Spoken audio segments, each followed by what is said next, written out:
So this is the 3F UL Gear Pedestrian 1 tent. It's a single wall tent. It's light, very light. It's 20 ounces, and it's available on AliExpress for about $100 US. I'm not sure of the price. You'd have to check it on AliExpress. So it has a few issues. It needs a lot of ventilation, and it's non-adjustable in its default configuration when you buy it. So I've made some changes to the tent that I'll explain to you now. So one thing I've done is I've on all these stakeout points here, I've added the stakeout points come just like with this piece of this loop here. So what I've done is I've added bungee to that, and what that allows me to do is to get a tighter pitch. So what I can do is I can take the bungee and I can wrap it around my stake however many times I want to increase the tension on the tent.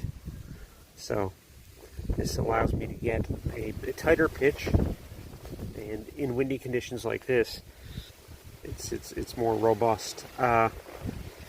We had a hurricane pass just west of our location last night. Hurricane Dorian. We had a lot of rain, and the tent performed very well last night. So another thing that I've done is on the middle tie out here on the door. This tie out allows you to porch the door and vent. This is another big problem with the tent is condensation. So I've added some line here, some bungee, and then on the end of that I put some regular line. So now what I've done, this allows me to adjust, but this tie out is going to be adjusted more often than the corner tie outs are. So what I do is I do a knot in this, and I'll show that to you in a minute. There's two knots I use on this tent all around, and then there's a third one that I use in one place. So that third knot that I use would be called a prusik. So what this does on the door here, this allows me to porch the door in various configurations. So basically the prusik knot, I'll show you how that works later, but the prusik knot basically slides and it grips the rope, grips the line that I've added. So what I can do is I can slide that up and down. This stick is just a toggle which will allow me to take the knot out later quickly. So what I can do here is I can slide this prusik up on this extra line that I've added, and then I can adjust the door. So here's the door open to its first adjustment, and that gives me significantly more ventilation inside the tent at night. That's the setting that I had it to last night. We had rains, sideways rain, good bit of rain, and winds to 60 kilometers an hour. There was still quite blustery here today. So this is one configuration for the door, and I don't like sleeping in this tent with the door closed all the way because it tends to get a lot of condensation inside. So this would be what I would consider the default configuration for the door. I did have it like this all last night, except for when the rain really started coming down and the wind was driving the rain sideways. So I'll show you the next configuration for the door I've set up here. So this is the second configuration for the door, and mainly what this one is good for is for when you're getting in and out of the tent and you just want to have the flap back out of the way. It's not very secure. That's a bit, as you can see, it flaps around a bit, so it's not a good one for overnight use, I don't think, but I'll show you the next one all the way. There's another one where you can have the door all the way back, but using that tie out up top, but I've modified that a little bit. So this is another way that I've had the door here. This is probably the second most common way that I've had the door.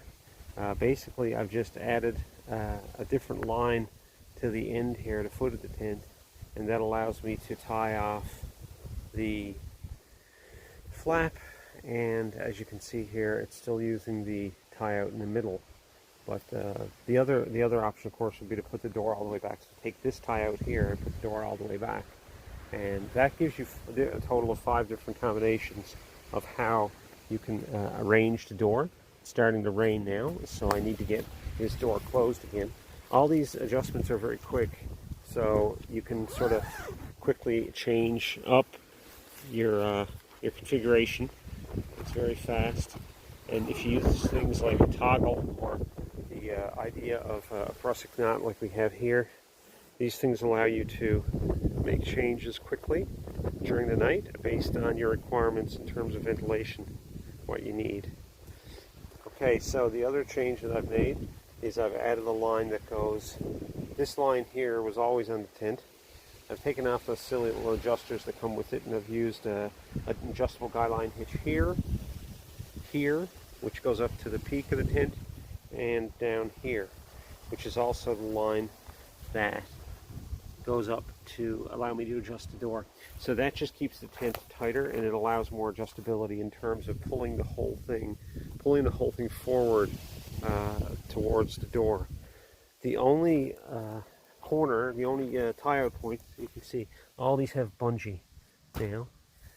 The only other thing that I've changed is well, I changed out the line with those silly little line locks, which do nothing more than add weight.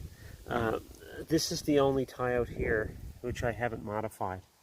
I just use this stake all the time because this one here, when you pull forward on this one over the top of the tent with the extra line that I've added down that way, that allows the tent to pull forward on this point, and you can tighten it up. So, like I said, this went through last night, the remnants of Hurricane Dorian, and the winds were quite, I think there's gusts just to 60s, pretty good winds, and rain, and this worked really well. When I closed the door all the way, as it is here now, I did get a little bit of condensation inside, so I really tried to avoid, I've had the tent out a few times now, and I really try to avoid at all costs the closing the door all the way like that. So these changes have allowed me to set up the tent and get a taut pitch on varying ground, different levels of bumpiness in the ground, and it's allowed me to get much better ventilation inside due to the adjustability of the door.